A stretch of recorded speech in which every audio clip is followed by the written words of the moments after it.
ഇത്രയല്ലേ പറ്റുള്ളൂ എന്നുള്ള ആശ്വാസത്തിലാണ് ഞാൻ. എനിക്കെന്തെങ്കിലും പറ്റിപ്പോയിരുന്നെങ്കിൽ എന്റെ കുഞ്ഞിന് ആരും ഇല്ലാതായി പോവില്ലായിരുന്നു. ആമി, അങ്ങനെയൊന്നും സംഭവിച്ചില്ലല്ലോ. നീ ഒന്ന് സമാധാനായിട്ടിരിക്കും. ആമി തനിച്ചല്ല, ഞങ്ങൾ എല്ലാവരും കൂടെ തന്നെയുണ്ട്. അതെ മോളെ, അങ്ങനെ വിശ്വസിക്കേ.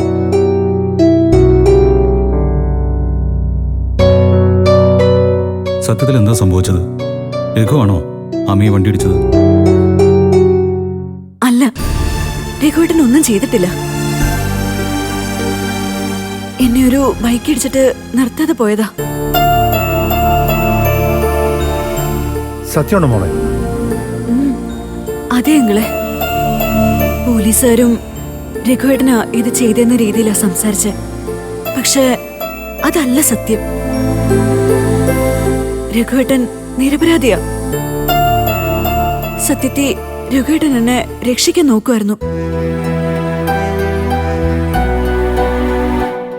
ഇപ്പോഴാ മനസ്സിനൊരു സമാധാനായത്.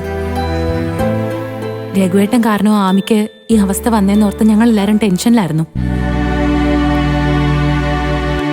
രഘുവേട്ടന്റെ പേര് ഇതിനിടയിലേക്ക് ആരാ വലിച്ചിട്ടേന്ന് എനിക്കറിയില്ല. സത്യത്തെ സംഭവിച്ചത്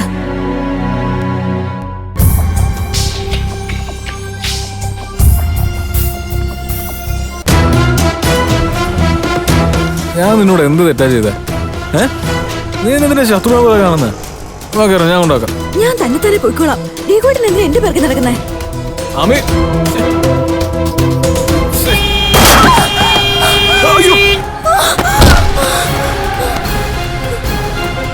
ആമി,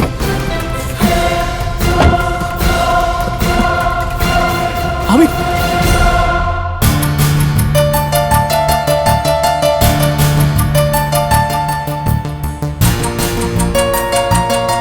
ഇതൊക്കെയാണ് സംഭവിച്ചത്. ആ CI പറയുന്നത് കേട്ടപ്പോൾ ഞങ്ങളെല്ലാവരും ടെൻഷനായിപ്പോയി. അത് പിന്നെ കട്ടവനെ കിട്ടില്ലെങ്കിൽ കിട്ടിയവനെ പിടിക്കാം. അതല്ലേ നമ്മുടെ പോലീസ്. എന്നാല് നിങ്ങൾ സംസാരിച്ചിരിക്കും. ഞാൻ പോയി ഡോക്ടറെ കണ്ടേ. ആമിക്ക് എന്നത്തേക്ക് വീട്ടിൽ പോകാമെന്ന് ചോദിക്കാം.